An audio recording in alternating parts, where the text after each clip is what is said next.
মানুষের জীবনে বিপদ আসবে, প্রত্যেক মানুষের জীবনে বিপদ আছে, আপনাদের প্রত্যেকের ব্যক্তিগত জীবনে বিপদ আছে। ইন্না মাআল উসরি ইসরা, মানুষের জীবন বিপদ সংকুল, মানুষের জীবন ফুলসজ্জা নয়। প্রত্যেক মানুষের জীবনে বিপদ আসবে, কিন্তু প্রত্যেক মানুষের করণীয়, বিপদ থেকে বাঁচার জন্য করণীয় হচ্ছে তিনটে জিনিস।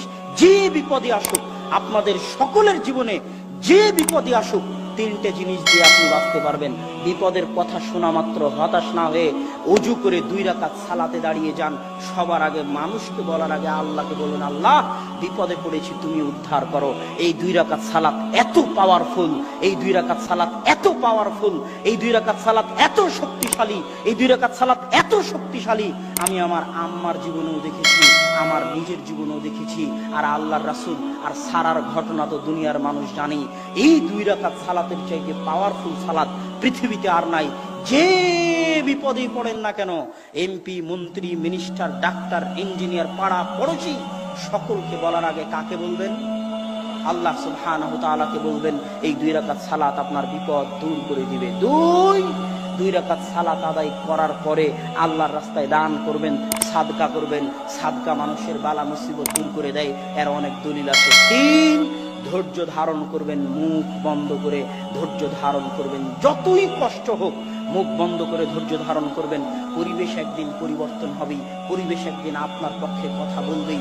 যেভাবে নবীরা ধৈর্য ধারণ করেছিল সেভাবে ধৈর্য ধারণ করুন। এটাই সফলতার সবচেয়ে বড় মূল মন্ত্র। আল্লাহ সুবহানাহু ওয়া তাআলা আমাদের প্রত্যেকের জীবনকে সাফল্যমণ্ডিত করার তৌফিক দান করুক, আল্লাহুম্মা আমিন।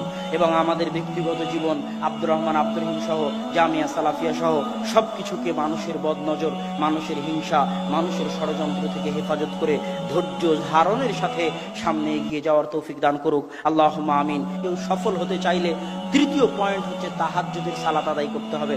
আমি যখন বক্তব্যে এই কথাটা বলি তখন মানুষ আশ্চর্য হয় যে তাহাজ্জুদের সালাত আবার সফলতার মাধ্যম।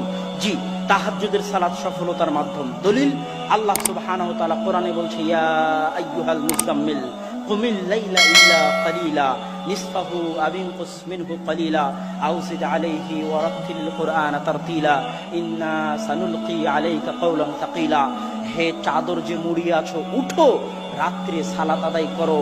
অল্প হলেও করো, অতি কম পরিমাণ হলেও তুমি রাত্রে সালাত আদায় করো। কেন কেন রাত্রে সালাত আদায় করতে হবে?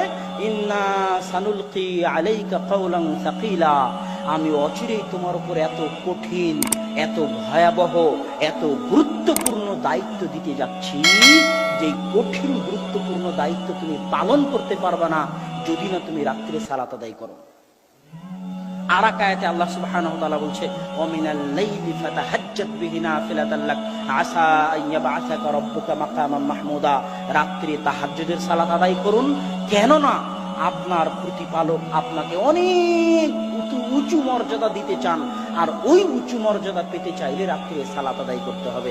এই 2টা আয়াত দিয়ে আমি আপনাকে বলতে চাচ্ছি, কেউ যদি জীবনে খুব বেশি সফল হতে চায়, খুব বড় ব্যবসায়ী হতে চায়, খুব বড় আলেম হতে চায়, খুব বড় ডাক্তার হতে চায়, তাহলে আল্লাহ রাসূল যেমন খুব মহান নবী, মাকাম মাহমুদ, অনেক বড় কিতাব কোরআন, শেষ নবীর দায়িত্ব, সর্বশ্রেষ্ঠ নবীর দায়িত্ব, এত মহান জায়গা অর্জন করার জন্য, এত বড় দায়িত্ব অর্জন করার জন্য যেমন আল্লাহ তার রাসূলকে বলেছে আপনাকে রাতের সালাত আদায় করতে হবে, না হলে এই দায়িত্ব, এই সফলতা আপনি অর্জন করতে পারবেন না।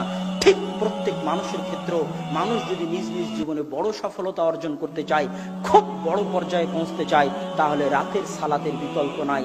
রাতের সালাত আপনাকে অনেক দূর এগিয়ে নিয়ে যাবে। আপনার ব্যক্তিগত, আপনার পারিবারিক, সামাজিক, রাষ্ট্রীয় সকল ক্ষেত্রে রাতের সালাত আপনাকে মহান সফলতা দিবে, এত কোনো সন্দেহ নাই। অতএব রাতের সালাত আদায় করতে হবে। আল্লাহ সুবহানাহু ওয়া তাআলা আমাদেরকে রাতের সালাত আদায়ের তৌফিক দান করুক, আল্লাহুম্মা আমিন।